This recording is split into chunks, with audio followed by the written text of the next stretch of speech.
અને આ તરફ અમદાવાદમાં બુલડોઝર ટોપ ગિયરમાં ચાલી રહ્યું છે। 10 વર્ષથી દારૂના ધંધા અને ગુનાહિત પ્રવૃત્તિઓ સાથે સંકળાયેલા લોકોના ઘર પર એ બુલડોઝર ફરે છે, જે બુટલેગર છે એમના ઘર પર। અને ત્યારે એ બુલડોઝર ટોપ ગિયરમાં ચાલે છે, એ તમામ બુટલેગરોના ઘરને ધ્વસ્ત કરતું આગળ વધી રહ્યું છે। અમદાવાદના વસ્ત્રાલમાં લુખ્ખાઓના આતંક બાદ સફાળી જાગી ઉઠેલી પોલીસે અલગ અલગ જિલ્લાઓમાં ગુનાખોરી સાથે સંકળાયેલા 7,000થી પણ વધુ લુખ્ખાઓનું લિસ્ટ તૈયાર કર્યું છે। આ પૈકીના જે ગુનેગારોએ ગેરકાયદે બાંધકામ ખડક્યા હોય કે વીજ ચોરી કરતા હોય તેમની સામે એક્શન લેવાનું શરૂ કર્યું। ત્યારે આજે ફરી સરખેજ વિસ્તારમાં આવેલા એલજી કોલેજ પાસે 10 વર્ષથી દારૂના ધંધા સાથે સંકળાયેલા બુટલેગરોના ઘર પર બુલડોઝર ફેરવાયું। પોલીસ અને કોર્પોરેશનની હાજરીમાં આ કાર્યવાહી કરવામાં આવી। ઉદયસિંહ સામે 17, તેના પરિવારના અન્ય સભ્યો સામે 10, જ્યારે શંકરલાલ સામે 10 અને તેના પરિવાર સામે અન્ય ગુનાઓ નોંધાયા છે, જે અંદાજે મળીને 50 જેટલા ગુનાઓ નોંધાયા છે। એ ઉગમસિંહ ઉર્ફે ઉદયસિંહ કરીને છે, જે પ્રોહી બુટલેગર છે, લિસ્ટેડ છે, અને એના વિરુદ્ધમાં 17 જેટલા ગુનાઓ એના વિરુદ્ધમાં દાખલ થયેલા છે। એની પત્ની વિરુદ્ધમાં 10 ગુનાઓ દાખલ થયેલા છે। એના વિરુદ્ધમાં પાસાની તડીપાની કાર્યવાહી કરવામાં આવેલી છે। તેમ છતાં એની પ્રવૃત્તિમાં કોઈ ફેર પડતો નથી અને એનું જે બાંધકામ છે એ ગેરકાયદેસર કરેલું છે। આ બાબતે કોર્પોરેશન સાથે પત્રવ્યવહાર કરવામાં આવેલો અને એમને પોલીસ મદદથી અત્યારે દૂર થઈ રહ્યું છે। પોલીસ ગૃહ રાજ્યમંત્રી સંઘવીના સીધા મેસેજ સાથે કામ કરી રહી છે કે કાયદો તોડશો તો ખાખી ચૂપ નહીં બેસે, કાયદામાં રહેશો તો ફાયદામાં રહેશો। અને આ તરફ દ્વારકાના ઓખામાં પણ ગેરકાયદેસર દબાણ દૂર કરાયું છે। ડાલડા બંદરે સરકારી જમીન પરના દબાણને દૂર કરાયું। ગેરકાયદેસર સરકારી જમીન પર દબાણો હતા અને જેને આજે દૂર કરાયા છે। વર્ષોથી ખડકાયેલા ગેરકાયદેસર બાંધકામને તોડી પડાયા છે। ઓખા નગરપાલિકાએ ચુસ્ત પોલીસ બંદોબસ્ત સાથે આ કામગીરી કરી છે।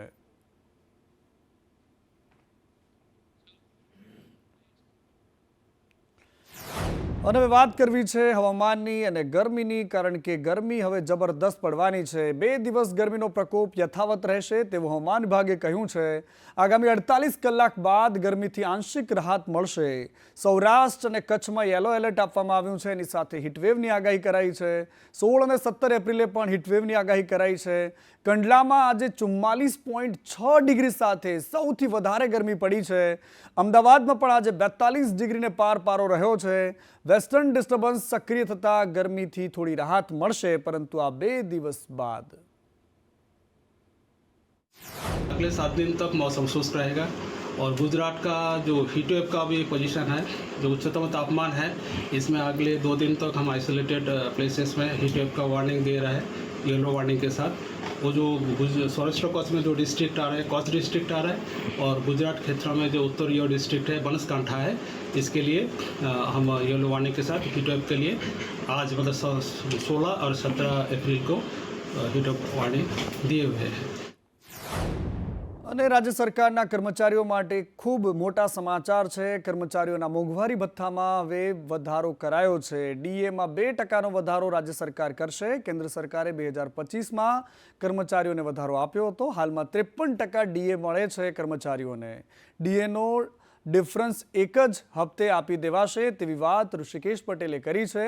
9 લાખથી વધારે કર્મચારીઓને ડીએનો સીધો લાભ મળવાનો છે। 2 એપ્રિલ 2025ના રોજ કેન્દ્રીય કર્મચારીઓ માટે 2% ડીએનએસ એલાઉન્સ એટલે કે ડીએનો જે વધારો કર્યો એ રાજ્ય સરકારે તાત્કાલિક 15 દિવસની અંદર 15 પણ નહીં 12 થી 13 દિવસની અંદર એ રાજ્યના કર્મચારીઓને આપવાનો પણ નિર્ણય કર્યો છે। અને આ જે ડીએનો જે ડિફરન્સ છે એ ડિફરન્સ આ 1 જાન્યુઆરીથી 31મી માર્ચ સુધીનો એ એપ્રિલના પગારમાં સાથે જ એક જ હપ્તે આપી દેવામાં આવશે। અને બીજી બાજુ ગુજરાતમાં કોંગ્રેસ મરણ પથારીએ પડી છે। રાહુલ ગાંધી અહીંયા ગુજરાતમાં ધામા નાખી રહ્યા છે અને બધાની વચ્ચે એ ઘોડાઓને અલગ કરવાની કોશિશ ચાલે છે કે જે રેસના ઘોડા છે, જે લગ્નના ઘોડા છે, અને ત્રીજા ઘોડા પણ રાહુલ ગાંધીએ શોધી કાઢ્યા છે, જે કોંગ્રેસની વચ્ચોવચ્ચ બેઠા છે, અને એ છે લંગડા ઘોડા। અને આ લંગડા ઘોડાઓનો ઉપાય પણ હવે રાહુલ ગાંધી બતાવતા હોય તે પ્રકારે આજે મોડાસામાં એક કાર્યક્રમ યોજાયો ને જેમાં સીધા પ્રહાર પોતાની જ પાર્ટીના નેતાઓ પર કર્યા છે। हमारा डिस्कशन हो रहा है कि कांग्रेस पार्टी को हम मजबूत कैसे करें। ગુજરાતના મોડાસામાં આવેલા રાહુલ ગાંધીએ આજે ફરી સ્પષ્ટ કર્યું છે હાલ તેમનું ફોકસ ગુજરાત સહિત દેશભરમાં કોંગ્રેસને મજબૂત કરવાનું છે, જેના માટે એક નવી ફોર્મ્યુલા શોધવામાં આવી છે कि डिस्ट्रिक्ट को अहमदाबाद से नहीं, डिस्ट्रिक्ट को डिस्ट्रिक्ट से चलाना चाहिए और डिस्ट्रिक्ट के जो नेता हैं, डिस्ट्रिक्ट के जो लीडर्स हैं, उनको स्ट्रेंथ देनी चाहिए। રાહુલ ગાંધીનો મત છે કે ગુજરાતમાં કોંગ્રેસના સિનિયર નેતા ભીડ તો ભેગી કરી શકે છે પણ બૂથ જીતાડી શકતા નથી। सीनियर नेता बने घूम रहे हैं मगर बूथ नहीं जिता पाते हैं, तो हम उन लोगों को स्ट्रेंथ देना चाहते हैं जिनकी पकड़ बूथ से है। સાથે તેમણે ગદ્દારોને અલગ તારવવાની વાત કરી છે। इसी भीड़ में ऐसे भी लोग हैं जो बीजेपी के साथ मिले हुए हैं, उनको हमें आइडेंटिफाई करना है ना, आइडेंटिफाई करना है और प्यार से परे करना है। રાહુલ ગાંધી ગુજરાત આવે અને ઘોડાઓની વાત ના થાય તો ન ચાલે, પણ હવે રાહુલ ગાંધીએ કોંગ્રેસમાં 2 નહીં પણ 3 ઘોડા હોવાનું કહ્યું છે। घोड़ों को हम थोड़ा अलग अलग करना चाहते हैं कि भैया ये रेस का घोड़ा है, ये बारात का घोड़ा है और ये लंगड़ा घोड़ा है। રાહુલ ગાંધી કોંગ્રેસની બીમારી તો જાણી ગયા છે, પરંતુ તેમણે જે દવા શોધી છે તે આ બીમારી પર કેટલી કારગર નીવડશે તે જોવાનું રહ્યું। બ્યુરો રિપોર્ટ, સંદેશ ન્યૂઝ।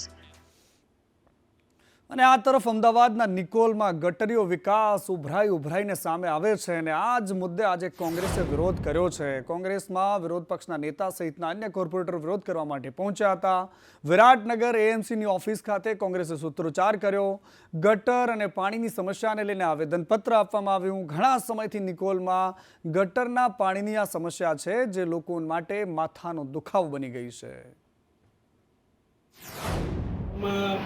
ઓડાની જે જૂની ટ્રંક લાઈન જાય છે એ ટ્રંક લાઈન પર મેનહોલમાં એક બ્રેકડાઉન હતું, જે લગભગ છેલ્લા 6 દિવસમાં અમારા સ્ટાફ દ્વારા જહેમત કરીને કામગીરી પૂર્ણ કરવામાં આવી હતી। છેલ્લી લગભગ 4 રાત્રિથી 24 કલાક કામગીરી કરી અમે કામગીરી પૂર્ણ કરી હતી અને ગઈકાલે રાત્રે સંપૂર્ણ મેનહોલની કામગીરી અને લાઈન ચકાસણીની કામગીરી પૂર્ણ કરવામાં આવેલ હતી। આજરોજ અત્યારે ગોપાલ ચોકમાં હાલ કોઈ પ્રશ્ન ઉપસ્થિત થયેલ નથી। અને આ તરફ સુરતના કાપોદ્રામાં એ હત્યારો કે જેણે માત્ર 20 રૂપિયા માટે એક ગરીબ દીકરાની હત્યા કરી નાખી, એ નશેડીને આજે રિકન્સ્ટ્રક્શન માટે લઈ આવવામાં આવ્યો હતો, જ્યાં તે હાથ જોડીને લોકોની માફી માંગતો નજરે પડ્યો હતો। પરંતુ હવે એના હાથ જોડેલા કોઈ કામે નહીં આવે, કારણ કે એક આખા પરિવારને લગભગ 5 થી 6 બહેનોને એના બહેનોના ભાઈને એ છીનવીને ગયો છે। સુરતના કાપોદ્રામાં 20 રૂપિયા માટે નશેડી કરેલી હત્યા બાદ આરોપીને ઘટના સ્થળે લઈ જઈને પોલીસે રિકન્સ્ટ્રક્શન કર્યું હતું, જેમાં ઘટના સ્થળે પહોંચતા આરોપી પ્રભુ શેટ્ટી 2 હાથ જોડી લોકોની માફી માંગતો દેખાયો। રિકન્સ્ટ્રક્શન દરમિયાન આરોપીના પગ લથડી રહ્યા હતા, શરીર ધ્રુજી રહ્યું હતું, જે બતાવે છે કે પોલીસે આરોપીની બરાબરની સરભરા કરી છે। જે બનાવ બનેલો છે ઘટનાનું રિકન્સ્ટ્રક્શન પંચનામું અત્યારે કરી રહ્યા છીએ અને આગળની પોલીસ તપાસ ચાલુ છે। હાલ કેવી રીતે ઘટનાને અંજામ આપ્યો હતો? જે મીડિયા સમક્ષ આવી રહ્યું છે કે એક નિર્દોષ 17 વર્ષના બાળકને ચપ્પુ મારી દીધેલું, ત્યારબાદ એક રિક્ષાવાળાને ચપ્પુ મારી દીધેલું। હાલ આરોપી 3 દિવસના રિમાન્ડ હેઠળ છે। આરોપી કઈ માફી માંગતા પણ દેખાઈ રહ્યો છે સાહેબ પોલીસ સમક્ષ? આ રિકન્સ્ટ્રક્શન પંચનામા દરમિયાન એ પબ્લિકની માફી માંગતા દેખાઈ રહ્યું છે। હાલ આરોપી 3 દિવસ પોલીસના રિમાન્ડ પર છે, એટલે હજી 3 દિવસ પોલીસ આરોપીની સરભરા કરશે।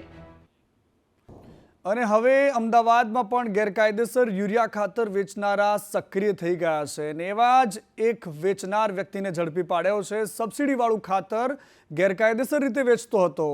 એસએમસીએ જિગ્નેશ ચંદ્ર પરમારની ધરપકડ કરી છે, જેણે 26.56 લાખ રૂપિયાની કિંમતનું 1188 બેગ યુરિયા ખાતર જપ્ત કરાયું છે। યુરિયા ખાતર કંપનીમાં વેચનાર અન્ય 2 આરોપી પણ ફરાર થયા છે। નર્મદાથી યુરિયા ખાતર મોકલનારા નીતિન ફરાર છે અને ખાતર મંગાવનાર સુરતના પાંડેસરાનો રાજન પણ ફરાર છે. કુલ 34.72 લાખ રૂપિયાનો મુદ્દામાલ જપ્ત કરાયો છે. એક બાજુ ખેડૂતો યુરિયા ખાતર માટે રાહ જુએ છે અને બીજી બાજુ આ કાળા બજારિયાઓ બારોબાર કંપનીઓમાં ખાતરનો જથ્થો વેચી રહ્યા છે.